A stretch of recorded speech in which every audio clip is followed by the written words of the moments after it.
they know what they're going to get, though. They're not going to get HS2 because they're going to get investment into road and rail, but on the existing track. Therefore, it's not HS2, is it? And that's what they were promised. So, first of all, HS2 trains, under any of these circumstances, would run to Manchester. Indeed, they're actually going to run to Leeds as well. Secondly, the journey time will be dramatically faster than it is. But not as fast as high speed. Not as fast as that second part of high speed. But thirdly, actually, there are a lot of other developments in rail technology. Having been a rail secretary, transport secretary, I can bore your listeners to tears, no doubt, on this. But there used to be Victorian signalling. It used to mean you could only have one train between fixed signals. Digital signalling effectively allows those signals to move along the track, much more safe to run tracks like that, and it massively increases capacity. So you can do some of these things now because of technology, and use the rest of the money to do things which really benefit people. If politics is broken and voters are exhausted with politics and believe the Westminster system of government is at fault, how much of that is the fault of people like you who've been in government since 2010 and who've been MPs for almost double that period of time? I think we all have to take our share of responsibility to make sure the system works for people. I think that's a fair question to ask. But I also think that there is a tendency, or has been a tendency in politics, to sometimes go for the very short term, for what's convenient at that moment. And I think what people really want to see are the longer term, sometimes quite difficult decisions made. There's a very good example of that with things like HS2, where the world has changed. We know coronavirus has had a fundamental impact on people's travel patterns.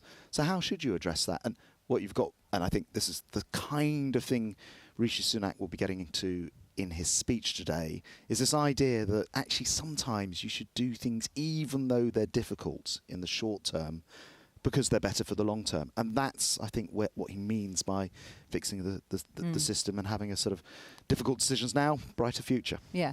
But Grant Shapps, is it possible to have it both ways? To say that, we're fed up with politicians promising things which never happen, which is kind of what's happened here. HS2 is going to happen. You said back in 2021 it's going to happen. Now it's not. Okay, that's one thing. And then on the other side saying, well, but we have to take difficult decisions.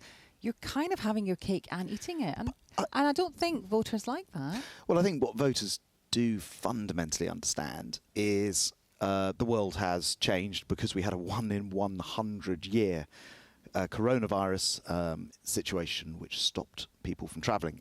I have a 19-year-old son. He got a new job. They said, by the way, it's 3 days a week in the office, 2 days at home. Now, this has a big impact on our transport network. Now, you can plough on. You say, well, don't worry. It doesn't matter. We'll still behave. Let's behave like it's a different world, previous world. Or you can say, actually, the world has changed. Could that money be used in a different way? Because what we're hearing at the moment, in advance of his speech, and I know it's much anticipated, and lots of people have said that there'll be something with HS2 in it. I think we can be pretty confident there will be.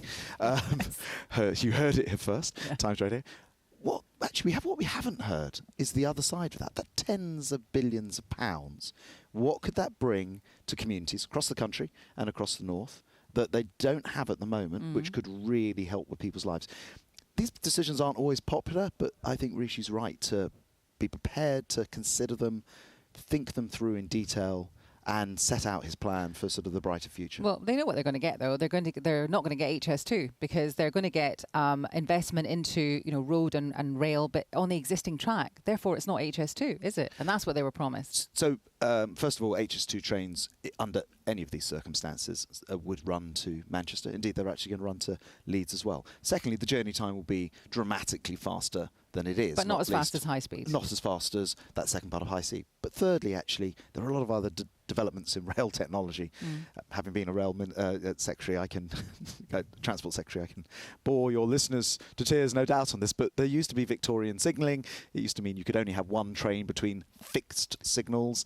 Digital signalling effectively allows those signals to move along the track, much more safe to run tracks like that, and it massively increases capacity. So you can do some of these things now because of technology, and use the rest of the money to do things which really benefit people. Well, you can just stick to what you said you were, planning to do, ignore the changes in the world, ignore people aren't travelling and carry on doing it, or do the sensible, wise thing. And I think that's what Rishi's doing. Have you seen the front pages this morning? I have not, no. Okay, they're pretty much all Suella Braverman. She's on most of the front pages this morning. She warned yesterday of a hurricane of immigration. Do you think that we're going to face a hurricane of immigration?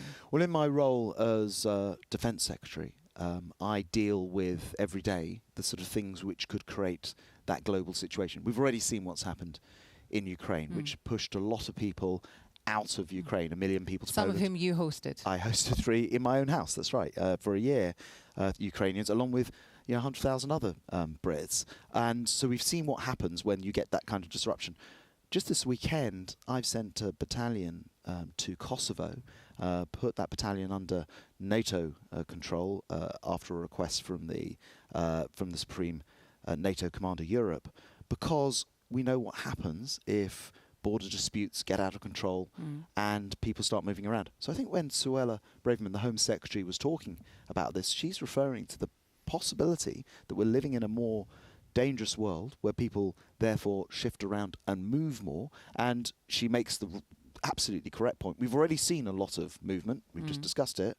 We could see a lot more, a hurricane, in as she describes it, of people moving, which is why, from a defence point of view, I work very carefully to try to resolve some of those problems before they get out of hand. Well, some listeners have been getting in touch and saying that it makes them think of rivers of blood. It makes them think about invasions and swarms and other language that has been used in the past about immigration, and they don't like it. Robert Buckland and Michelle Donnellan didn't seem to like the language either. But you stand by it. You think hurricane of immigration is fine? Well, first of all, to point out the obvious, so many people are from immigrant backgrounds in this country. I think I'm 3rd generation myself. And me. So, okay, there you go. Suella's 1st generation, or, her parents came over in the 60s. So this is certainly no Enoch Powell situation, is it? I mean, it's, to make the very obvious point. Secondly, we have a perfect right to establish rules which control our borders. And we actually have done that post-Brexit. We have a points-based system that no longer says, just because you live in Europe, you have a right to move here. Instead, we're able to, if you like, pick and choose people who are able to come to this country. We have big hearts, I think, in this country. We saw that with Ukraine, Syria, what happened with the Hong Kong nationals. So it's not that we don't want people to move here. Okay. What we don't want is illegal migration. What we don't want is traffickers bringing people across the channel. Now, Suella's actually been behind a 20% fall in the number of people illegally crossing, down for the first time. Labour have been voting against every measure to do that. Okay. This party is on in favour of controlling our borders. I've got 2 more questions for you. We started the interview talking about the kind of reset that Rishi Sunak wants to do, that, this is how it has been and people are fed up and I'm going to change things. But is that how it's gone so far, this Conservative conference? We've got the Home Secretary all over the front pages talking about a hurricane of immigration. We've got Liz Truss commanding huge audiences. We've got Nigel Farage being mobbed everywhere he goes. I've seen it with my own eyes.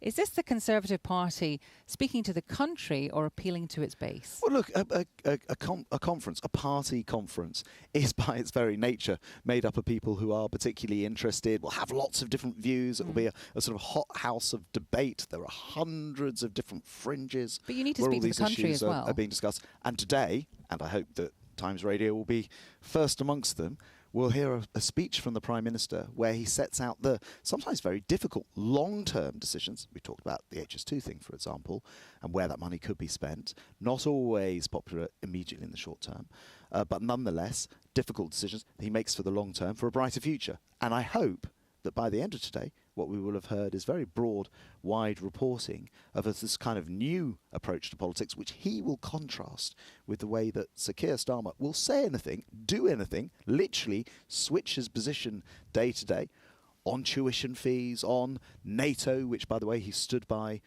a leader of the Labour Party in Jeremy Corbyn who wanted to leave NATO, abandon Trident. But Shapps, he flip-flops all over the place. But you guys are flip-flopping too. You're flip-flopping on HS2, but you're saying, oh, that's because of the cost of living. I mean, well, I'm saying the decisions have to be made. They have to be changed as well. Hold on a minute. I'm saying that on HS2, and we'll have to see what he announced, but I'm saying on HS2 the world has changed, right? So coronavirus is a new factor. Okay. He's prepared to take a difficult decision. Can I just make this single point? Go on.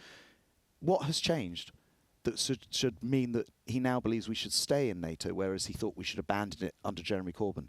What has changed Okay. that Keir Starmer all right. thinks we shouldn't have a That's nuclear fine. deterrent? I don't want to talk That's a about flip-flop. okay, I don't want to talk about Labour today. I want to talk about the Conservatives. Finally, should Andrew Boff have been ejected from the audience of the Home Secretary's speech? I'm afraid I didn't actually see that story, but what I would say is that he was muttering to himself. He wasn't heckling. He was muttering. I'm afraid in my own very busy conference schedule all about defence and defence of the realm, I have missed the story. I'm afraid. Okay. Well, after this interview, if one of your aides could maybe show it to you, it'd be I could come straight back on Times Radio. If you could come back, that would be amazing. Round about 7:45. I think it's probably a bit of a subplot, if you don't mind me saying, from the bigger, difficult long-term decisions that Rishi will be making today in the brighter future he'll be describing. Okay, well, we'll be speaking to Andrew Boff later on Times Radio Breakfast. Grant Shapps, thank you very much. You're welcome. Thank you.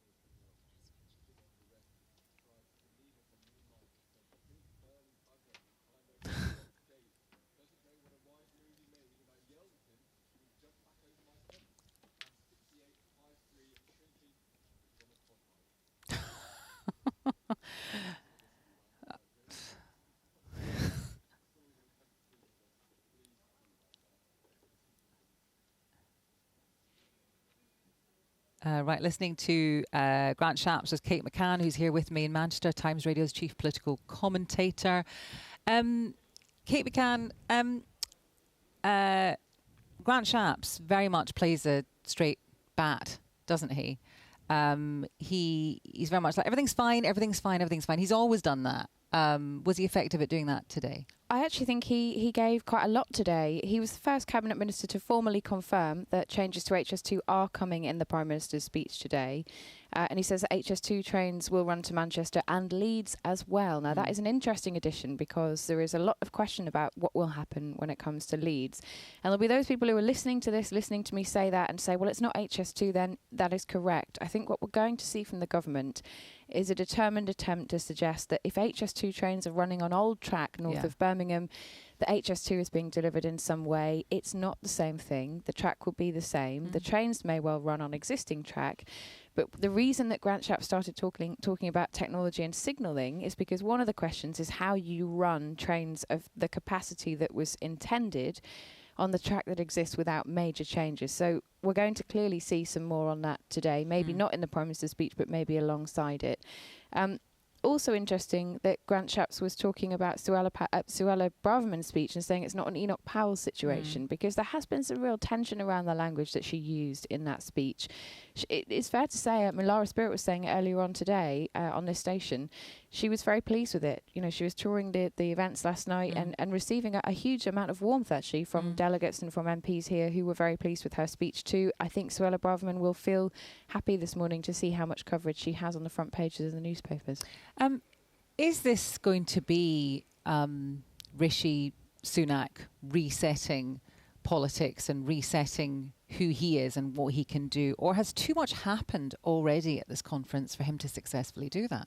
I don't think it's about what's happened at this conference. I think the much bigger question is, has too much happened in politics for him to be able to sell himself as a change candidate? And the intention, as we were talking about it yesterday, is that the Prime Minister will go into an election saying, you know, I am the man who's different. I wasn't allowed to do what I've wanted to do up until now because I've had to deal with some difficult questions. Now I'm going to be Sunak Unleashed, and here are all of the things that I really want to do, and I'm going to deliver for you. And net zero was the start of that. HS2, clearly the messaging around that is going to be a difficult short-term decision, but a better long-term outcome. And the reason they're talking about long-term is because at the same time as selling himself as the change candidate or a man who's going to be different, he also wants to make sure that people recognise that his party is making long-term decisions. And the tension, the difficulty between those two messages, I think will be the biggest problem for the Prime Minister to communicate. Will it be a full room? Yes, it will. Okay. because I wouldn't want that for any political leader. I really wouldn't. Well, it's not been full for lots of people's speeches. In fact, Grant Shapps, his speech, it wasn't full. And you know, there are loads of things going on at the conference. Yeah. One of the speeches yesterday, well, Suella Braverman's was the only one that was as full as I've seen speeches in the past.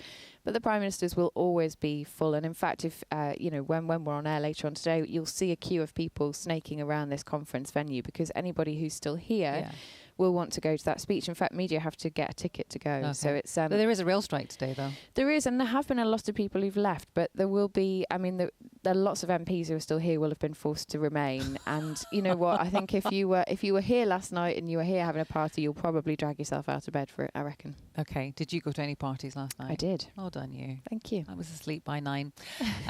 Kate McCann, thank you so much. That's Kate McCann, Times Radio's political editor.